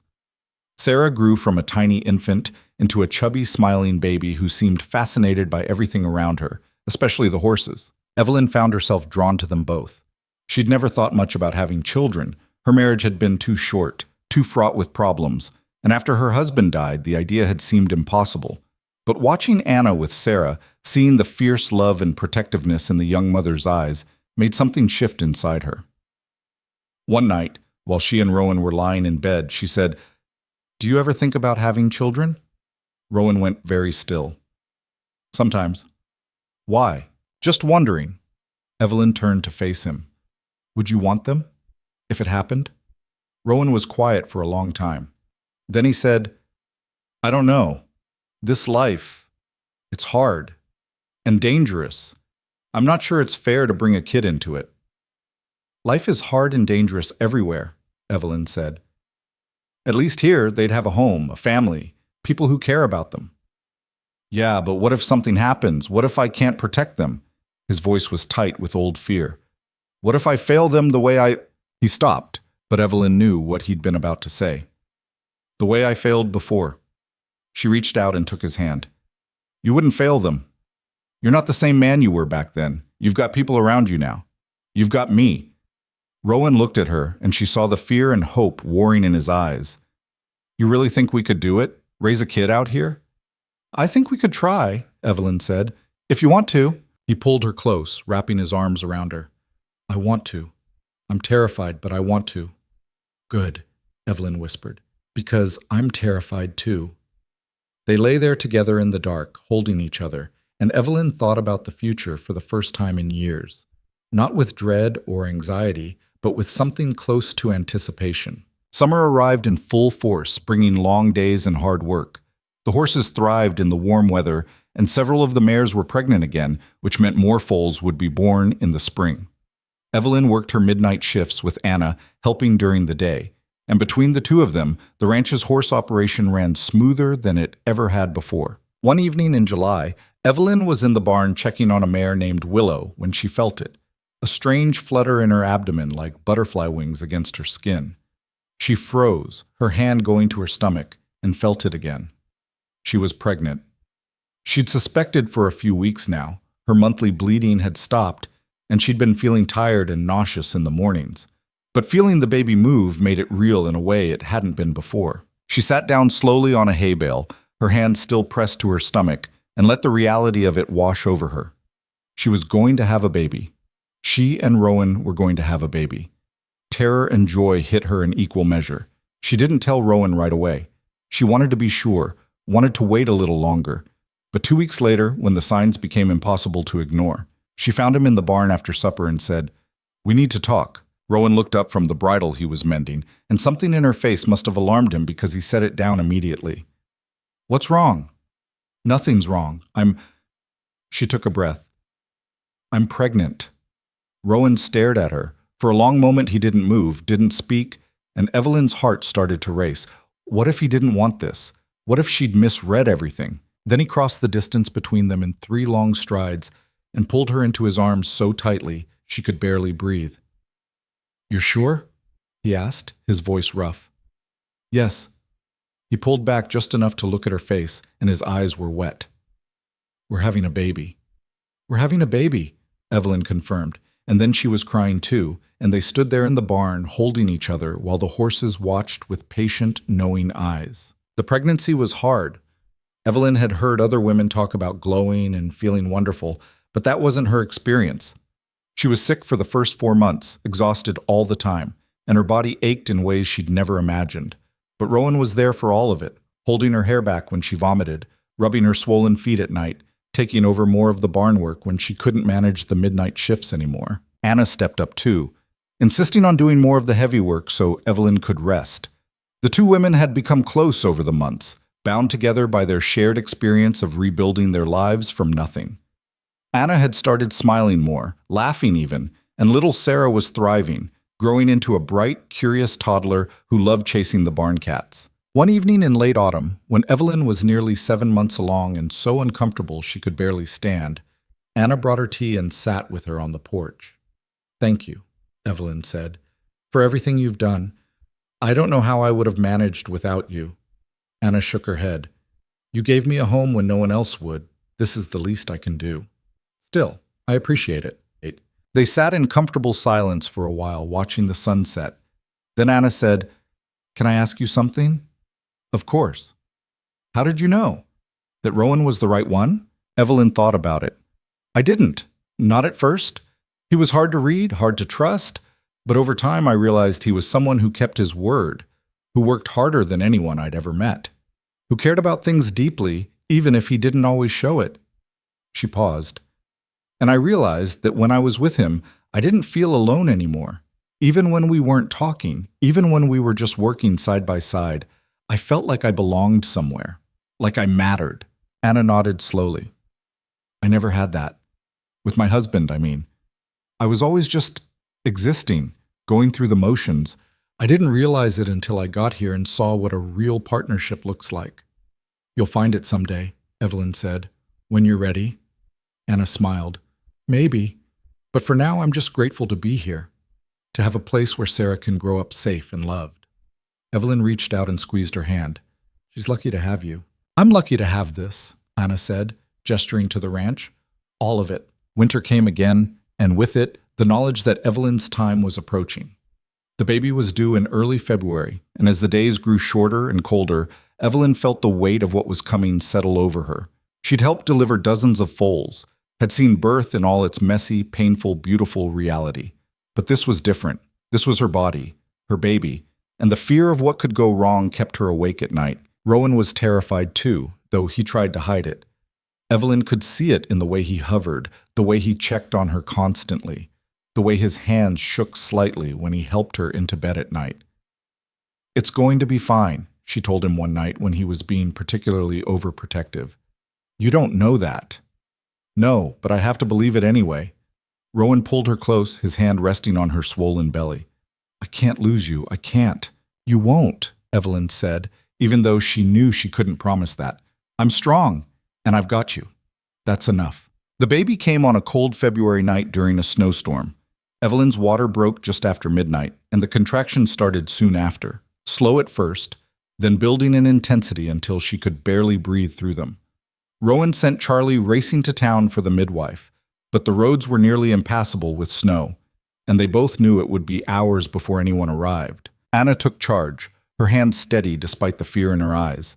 She'd given birth to Sarah alone in a one-room shack with no help, and she knew what to do. She helped Evelyn into bed, brought clean towels and hot water, and talked her through each contraction with calm, reassuring words. Rowan stayed at Evelyn's side, holding her hand so tightly she thought her bones might break. His face was gray with fear, but he didn't leave. Not once. The labor went on for hours. Evelyn lost track of time, lost herself in the waves of pain that seemed endless. She screamed until her throat was raw, gripped Rowan's hand until she felt something pop, and somewhere in the middle of it all she thought, "I'm going to die. This is it." But then Anna was saying, "One more push, Evelyn, just one more." And Rowan was whispering, "You can do this, I know you can." And Evelyn found some last reserve of strength she didn't know she had, and pushed. And then there was crying. Not her crying, though she was doing that too, but the sharp, angry wail of a newborn. "It's a boy," Anna said, her voice thick with emotion. "You have a son." Anna placed the baby on Evelyn's chest, and Evelyn looked down at the tiny, red, squalling creature and felt her heart crack wide open. He was perfect. 10 fingers, 10 toes, a shock of dark hair, and lungs that worked just fine based on the volume of his crying. Rowan was crying too, his shoulders shaking as he stared at their son. "He's here," he kept saying. "He's really here." Evelyn reached up and touched Rowan's face. "We did it." "You did it," Rowan corrected. "I just watched. You were here. That's what mattered." They named him Thomas after Rowan's father, and from the moment he was born, he was the center of their world. Rowan, who'd been so terrified of failing as a father, turned out to be a natural. He walked Thomas around the house at all hours when the baby wouldn't sleep, changed diapers without complaining, and spent long stretches just staring at his son with an expression of wonder that never quite faded. Evelyn, exhausted and overwhelmed, learned what it meant to be a mother. It wasn't easy or natural for her the way some people made it sound. She fumbled through feedings and cried when Thomas wouldn't stop crying and felt completely inadequate most of the time. But she kept trying, and slowly, day by day, she figured it out. Anna helped constantly, bringing meals, watching Thomas when Evelyn needed to sleep, offering advice without being condescending. And Sarah, now almost 2 years old, was fascinated by the baby, always wanting to touch his tiny hands and sing him nonsense songs. Spring came again, and with it, new life. 6 foals were born that season, all healthy, all strong. Evelyn couldn't work the midnight shifts anymore, not with Thomas needing to be fed every few hours, but she supervised during the day, teaching Anna how to recognize the signs of labor, how to handle complications, how to save a life when everything was going wrong. Anna learned quickly, her hands becoming as steady and sure as Evelyn's had been. And when one of the mares had a difficult birth in the middle of the night, it was Anna who handled it, delivering the foal successfully while Evelyn stayed in the house with Thomas. When Anna came back to the house at dawn, exhausted but triumphant, Evelyn hugged her tightly. "You did it," Evelyn said. "I did," Anna said, and there was pride in her voice. Real, earned pride. The ranch continued to grow. By the time Thomas was a year old, they had 70 horses, 3 full-time ranch hands, and a reputation that brought buyers from as far away as Denver. Rowan expanded the operation, adding more pasture land, building a second barn, investing in better breeding stock. Money was still tight, but it was manageable. They weren't rich, but they were stable, and that was more than enough. One evening, when Thomas was toddling around the yard on unsteady legs and Rowan was teaching him how to pat the horses gently, Evelyn stood on the porch and watched them. Her husband and her son. The ranch she'd helped build. The life she'd chosen. Anna came to stand beside her, Sarah balanced on her hip. "You're thinking too hard again," Anna said. Evelyn smiled. "Just remembering." "Remembering what?" "What it felt like to get off that stagecoach. To stand in that saloon and not know if I was making the biggest mistake of my life." Anna shifted Sarah to her other hip. And I'm glad I took the risk, even though it was terrifying, even though I had no idea what I was doing." Evelyn looked at Anna. "Because if I hadn't, I wouldn't have this. Any of this." Anna nodded. "I know what you mean. When I showed up here, I thought my life was over. Thought I'd spend the rest of my days being punished for my husband's crimes. But you gave me a chance, and now—" She gestured to the ranch, to Sarah, to the life they'd built. "Now I have a future again." Evelyn put her arm around Anna's shoulders. "We all do." Years passed. Thomas grew into a strong, curious boy who loved the horses almost as much as his parents did. He learned to ride before he could read, learned to recognize the signs of colic and lameness, learned that hard work and honesty mattered more than anything else. Sarah grew up alongside him, the two of them inseparable, racing through the ranch like wild things. Anna eventually remarried, a quiet rancher from the next county over who'd lost his wife to illness and was raising 2 daughters on his own. It was a practical match at first, but it grew into something real, something solid. And Evelyn was there when Anna said her vows, standing beside her friend and thinking about how far they'd both come. More children came. Evelyn and Rowan had 2 daughters, Emma and Caroline, born 2 years apart. The house was constantly full of noise and chaos, and Evelyn wouldn't have traded it for anything. Rowan, who'd once been so guarded and closed off, became the kind of father who got down on the floor to play with his children, who taught them to be kind and strong and unafraid of hard work. The ranch became one of the most successful horse operations in Colorado. People came from all over to buy Blackwell Ridge horses, knowing they were getting animals that were well-bred, well-trained, and well cared for. Rowan and Evelyn hired more hands, built more structures, expanded their land holdings. But they never forgot what it felt like to have nothing. They hired people who were down on their luck, gave second chances to those who needed them, and treated everyone who worked for them with respect and fairness. Evelyn still worked with the horses, though not every night anymore. She'd trained a new generation of handlers, including Thomas, who turned out to have his mother's intuition and his father's steady hands. She spent her days managing the operation, keeping the books, making decisions alongside Rowan about the ranch's future. But sometimes, late at night when the house was quiet and the children were asleep, she'd walk to the barn and check on the horses, just to feel that connection again, just to remember. One night, when she was nearly 50 years old, she found Rowan already there, standing outside Copper's stall. The old mare was still alive, impossibly old for a horse, her muzzle completely white now, her movements slow and careful, but her eyes were still bright. "Can't sleep?" Evelyn asked, coming to stand beside him. "Just thinking," Rowan said. "About what?" "About how much has changed, about how far we've come." He put his arm around her waist. "About how grateful I am that you got on that stagecoach." Evelyn leaned into him. "Me too."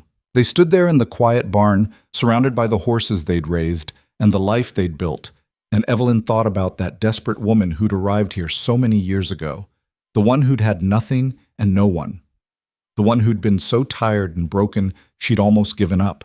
That woman was gone now, replaced by someone stronger, someone who'd learned that home wasn't a place you were born into, but something you built with your own hands, someone who'd learned that family wasn't about blood, but about the people who showed up for you when everything fell apart. She'd learned that love wasn't the absence of struggle, but the decision to face it together. That strength wasn't about never being afraid, but about pushing forward despite the fear. That second chances were real if you were brave enough to take them. The ranch had given her all of that. Rowan had given her all of that. But more than that, she'd given it to herself. By choosing to stay. By choosing to fight. By choosing to believe that even when everything seemed impossible, there was still a chance for something better. Copper shifted in her stall, and Ember, now a mature mare with foals of her own, nickered softly from the stall beside her. The next generation was already here, already growing, already carrying forward the legacy they'd started. "Do you ever regret it?" Rowan asked quietly. "The life we built here. How hard it was." Evelyn thought about all the sleepless nights, all the close calls, all the moments when she'd been so exhausted she could barely stand. She thought about the fear, the uncertainty, the constant battle to keep everything from falling apart. And then she thought about the morning sun rising over the hills, the sound of her children's laughter, the feeling of Rowan's hand in hers, the knowledge that she'd built something that mattered, something that would outlast her. "Not for a second," she said. Rowan kissed the top of her head. "Good. Because I don't either." They walked back to the house together, the way they'd done 1,000 times before, and Evelyn felt that same sense of rightness she'd felt on that first morning after Ember was born. The certainty that she was exactly where she belonged. The ranch would outlive them both. Their children would take it over someday, and their grandchildren after that. The buildings would change, the horses would come and go, but the foundation they'd built, the partnership, the trust, the unshakable commitment to doing right by each other and by the land, that would remain. Because that was the real story. Not the dramatic rescues or the narrow escapes or the battles won against impossible odds. The real story was two broken people who'd found each other in the darkness and decided to build something together. Who'd learned that survival wasn't enough. You had to actually live. Who'd discovered that sometimes the bravest thing you could do was let someone else carry half the weight. Evelyn had arrived at Blackwell Ridge with $3 and a future that had already collapsed. She'd left behind everything she'd known, taken a job that terrified her, and walked into a life that offered no guarantees, and it had been the best decision she'd ever made. Because she'd learned something important in the years since then, something she wished she could tell that desperate woman stepping off the stagecoach. Sometimes the things that scare us most are exactly the things we need. Sometimes the hardest paths lead to the most beautiful destinations. And sometimes, when you're standing at the edge of the world with nothing left to lose, the only way forward is to jump. She'd jumped, and she had found that there were hands waiting to catch her, that she was stronger than she'd ever imagined. That home wasn't something you were given, but something you earned. That night, lying in bed beside Rowan with the sounds of the ranch settling around them, Evelyn closed her eyes and felt peace. Not the absence of struggle. There would always be struggle. But the deep, bone-level certainty that whatever came next, they would face it together. And that was enough. More than enough. It was everything.